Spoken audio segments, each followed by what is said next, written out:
Gen Z are tired of brands that don't know how to market, and we get that. We help businesses connect with Gen Z the right way, through authentic content and real engagement. Gen Z holds up to 40% of the global consumer population and has 600 billion in spending power. So don't just talk to them, work with them, and invite them to your business journey. Hi, I'm Emily Robles, and I'm the CEO. I'm Jose, and I'm the CTO. I'm Jadis Edwards, and I'm the CFO. I'm Isabel Azar, I'm the CMO. So our problem. Many Gen Z viewers wait around 5 seconds before hitting the skip ad button. And traditional ads are meant to be quick and straight to the point, and it happens so fast that the content needed attention doesn't get it. So our solution is to create a website where new business owners can go to hire us, and we can help them manage their social media and teach them ways how to green market.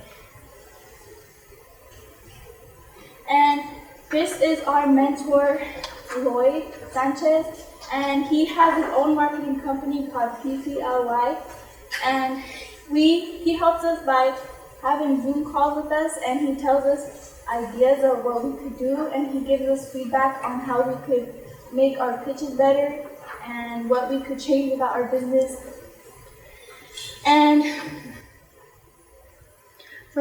This is Vanessa, she's 46 and she just started a makeup business, but she has low followers on social media and she needs more orders. And these are our unique values. One of our unique values is green marketing. Green marketing is when you promote a product or service and it's sustainable and it's eco-friendly. And then another one of our unique values would be our portfolio to show our customers our work. And then these are our competitors. Our competitors are Archer and Mountain and YMC. All three of us have social media advertising, and only two of us, YMC and us, have youth marketing. And then all three of us have digital and print design, but we're the only ones that have green marketing. For our distribution channels, we can use social media, sales teams, and online marketplaces like Upwork to connect with our clients. And then this is our marketing sales plan. We would identify the best content and marketing strategy for our business, and then we would also consider network with other businesses in hopes of having a new client. And then we would continue research on competitors, target audience, and industry trends. And then for our key metrics, we would like our clients to have a 15% increase in followers in a 3-month period, as well as a 5% increase in their click-through rate and a 20% increase in a 3-month period for their conversion rate. And for potential pivots, we have in mind that we plan to expand our services, and the two that we have in mind right now are creating websites for our clients and creating promotional physical products. For our financials, our total addressable market would be the entirety of the United States, which would be $18.3 million. For our serviceable addressable market, which would be California, would be $2.2 million. And for our serviceable obtainable market, which would just be Fresno, would be $32,000 with a conversion rate of 1.6%. And then for our costs and revenue streams, our costs would be salaries, traveling, technology, tools, and advertising. And for our revenue, we would charge service fees, retainers, and consulting services fees. And then for our pricing, we would charge $300 for 7 hours of our service. And for our projected revenue, year 1 would be $32,000. Year 2 is projected to be $38,000. And for year 3, it's projected to be $45,000 with a growth rate of 18.1%. And this is our 3-year plan. For the first year, we plan to develop our skills and make our portfolio grow, which will also be on our website. We will have a portfolio where the business owners can see our past work to get a good idea of what we do. And for year 2, we will expand our services and we will track how we're doing to see if we should change things or not. And for year 3, we would offer additional services and collaborate with other marketing businesses. For our exit strategies, in about 10 years or so, we could sell our company or we could merge with another company. And this is our phone, email, and social medias that we're on, and the QR code that you can scan. Thank you. And I think, so you guys identified that you're not a VC unicorn, and kudos for being like realistic and sitting there and saying, you know, like not saying we're going to have a $200 million revenue by year three. In terms of a business, I think like, so back in high school, my brother and I started a fencing company, learned lots. It was a wonderful experience. I think entrepreneur is a lifestyle that you experience. So by all means, your numbers are realistic. It's very doable. I highly encourage you to actually do this and you know, turn it into a business and run it. And your portfolio will be as important as your resume. And so I think, you know, what you learn from having this as a business, you're never going to make $1 million or $1 billion off of this, but it can give you the skills that can lead to $1 million. So hopefully keep at it. Yeah. Miss Robles, breathe. You gotta breathe. You were like, I thought you were gonna pass out because you would get your words out and nervous. Because I ran all the way upstairs and down. Oh, to come back? Yeah, to get the venture capital. So you were still huffing and puffing. I thought it was like nerves. You were like, okay, so you're fine then. Can you go back to your like earnings page? The earnings like right there, right there. Right there. You can't give 7 hours of service for $300. I couldn't sit anywhere for 7 hours. And it would only be $300. So you're not gouging anybody to pay yourself more than that. You're a business. You need to survive. If people want your services and they don't pay you enough, then you won't be open next week when they need you again because you couldn't pay your lights bill, you know. So rethink how much you charge. $42.85 sounds like a lot of money, but I'll bet you're not just one person looking at their needs for 7 hours. So then multiply it, do a multiplier. I used to do these big projects for the state of California, and I had to work with a company that's international called AECom. There's only like, come on, 40 hours they're billing, but they got like 19 people on it, and they somehow figure out to, I don't know how they turn it into like 6 digits in a few weeks. And all I'm doing is applying some kind of hourly metric. Attorneys know how to cheat that. Consultant firms know how to cheat that. Figure out how to apply for more money to get in a day. You guys need to pay yourself more than that. That's just the first thing I had a thought of. And then, how did you do on your Google ad campaign? We haven't been able to set it up because it's being a little weird. And we didn't add it in here because I didn't really want to, well, we didn't really want to show the ad and then have no results. We saw it on someone else and they're like, oh, you can't have the results. No, that's a good idea. Don't waste the money till you're ready to have it available and you know you're going to get clicks. And then like somehow shoot it out there to a bunch of people so you get a bunch of clicks and you see what people are thinking. I just wondered what your feedback was on it. I didn't figure that out. So in this industry, I work with a lot of marketing firms and graphic designers and things like that. A recipe for success that I have seen, and this applies to a lot of other industries as well, learn on someone else's dime. So maybe for a few years you work for a marketing company, learn a lot of their strategies, their best practices, build up that portfolio, show some work that you have done yourself, and then branch out on your own. And then by then you have a portfolio behind you, you have experience. It'd be a lot easier for me to want to say, yeah, I want to go into business with you, because now I know you have experience and a proven track record. Yeah, I don't want to piggyback on that. I think that's great. One of the things I was concerned about is, what is your portfolio? Because if I'm signing up, I need to know, do you really know how to do this job? Do you really know? Now, I think the other thing we haven't said is, I think the market you're going after is perfect. Me, I'm 60 years old, and I don't know how to present those people. And if I had a product that was going after jeans, I'm certainly not the person to do it. I certainly would want to have somebody with expertise on that. But at the same time, I want to make sure that person or that company has the expertise and has a portfolio and a success and a track record and so forth and so on.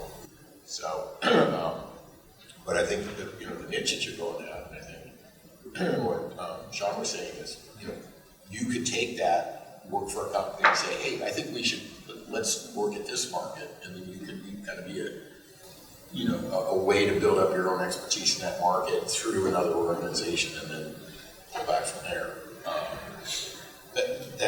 And I think what Josh was saying too is $42.85 an hour is cheap.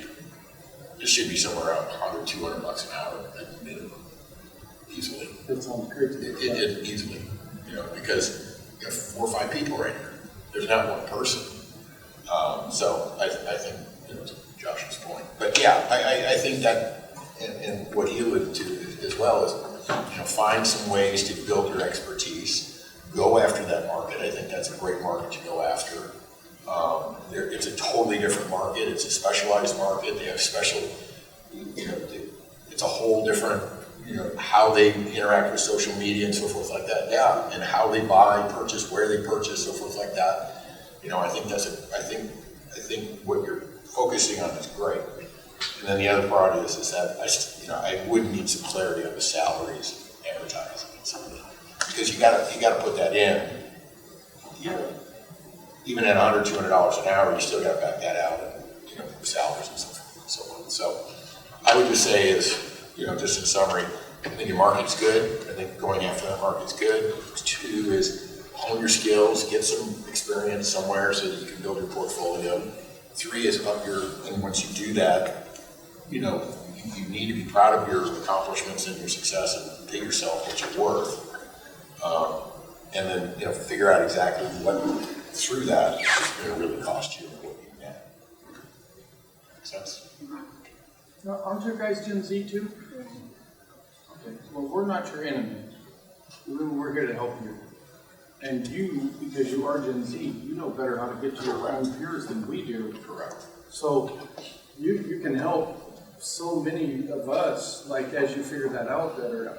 And Gen Z might look at you because they're your counterparts and be like, hey, how can you charge me $300 an hour? But you don't have to tell me you charge me $300 an hour. Just work it backwards into, I offered this service, I accomplished this part of the project for you, and the fee for that is $1,789. Whatever, work it another way. Don't show them hourly. Don't sell your hour. Like, one of the best parts of being, project costs, one of the best parts of being self-employed is getting out of trading your time for dollars and getting into leveraging your product, your service for dollars. There's a big difference. You want to get out of that rat race, Everybody else has to deal with that. But you have an opportunity to break free from it and figure out other ways to charge. And then be excited about it. You're going to get excited about it. When you see that there's going to be extra and you're going to have plenty and you're going to have enough to do other things and you're going to help people and people are going to understand how to target Gen Z. Like the fact that you even know that they stare at an ad for up to 5 seconds before they bypass it. Like that's probably because they're busy like eating a donut, looking after something and they couldn't hit it with their thumb. I don't know, but why did they wait 5 seconds? I don't know. Because it usually says like skip ad. 1001, 1002, 1003. That's a long time they were sitting there trying to give it a chance. That's gracious of them to give it a chance like that long. I used some ads that before they say skip ad, they would like 3 seconds before you can. Oh, before you can skip the ad. Anyway, I think I would like to actually pick your brains, like the more you go along and stuff. I want to know what you know. I want to know what you find out. I'm interested in what, does anybody know Decipher here? Did we talk about Decipher? I know about it, but I don't. Okay. Jamie Plunkett and Jamin Brazel, both from Fresno, left Fresno, went to the Bay Area, Silicon Valley, started a software company. Their specialty is what made Google what Google is. If they're honest, and they really were not afraid to say it, they were a subcontractor to Google, and they figured out how to crack codes on all kinds of things that it's so intriguing. And you're kind of like under that umbrella. I could probably set up a meeting with Jamin. He's a friend of mine. Yeah, and talk, and he'll keep you out. That'd be fun. I'm gonna write that down on your thing and offer that. Okay. Can I jump in? Awesome. So your presentation, I just kind of piggybacking off of Josh. I agree with you. You need to put in there your specialty, meaning, we know this is our goal, because with most marketing companies, since you don't have a portfolio and you're a startup, you have to somehow prove that you can connect with a certain demographic, and because you have certain skills. I don't know if you guys have like a following on social media, or any of you, or anything like that. Do you? A what?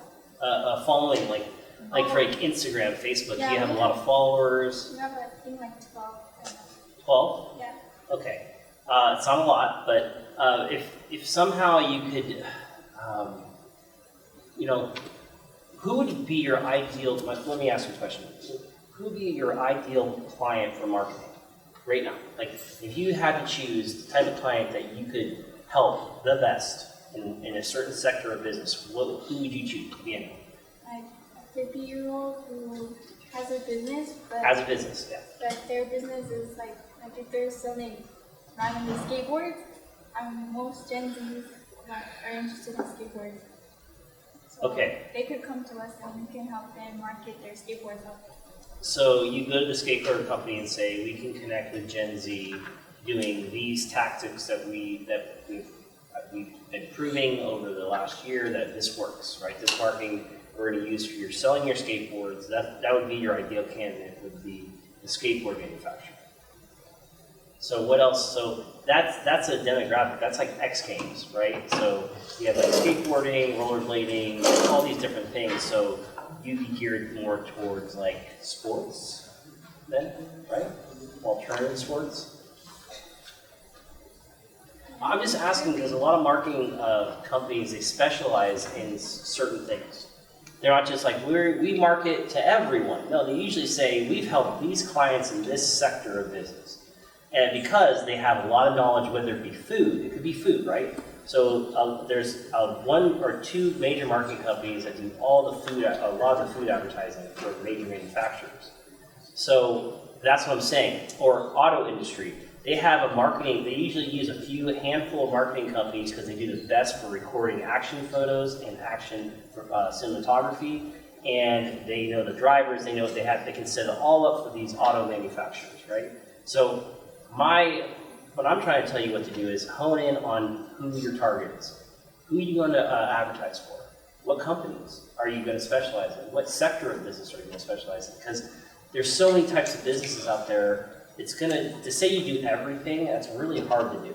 I don't know very many marketing companies that say we can do anything, right? So just think about that. Other than that, just speak up a little more. I had a lot of trouble hearing in general.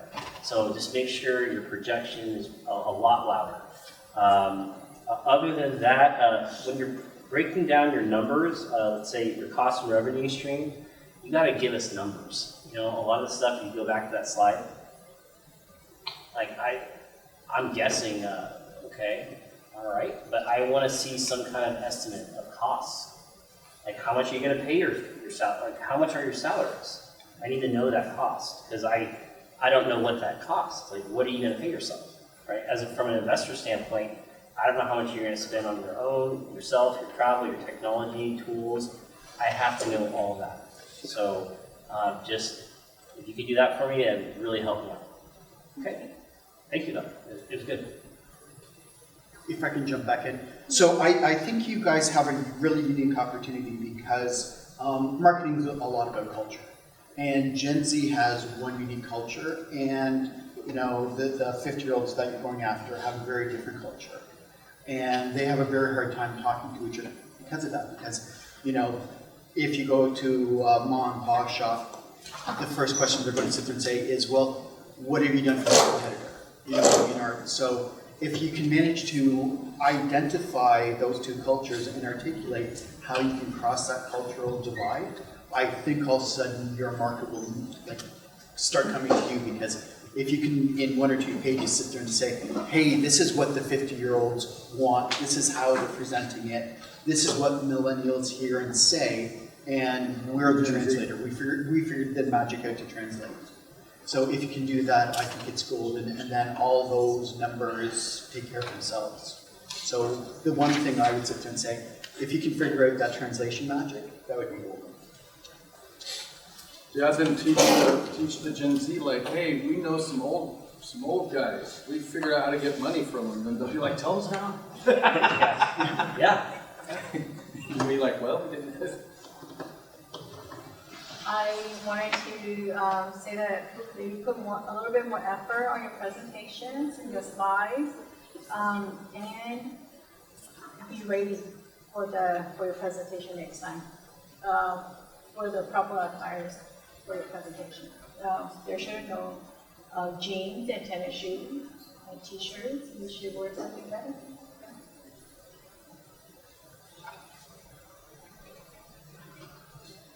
Thank you.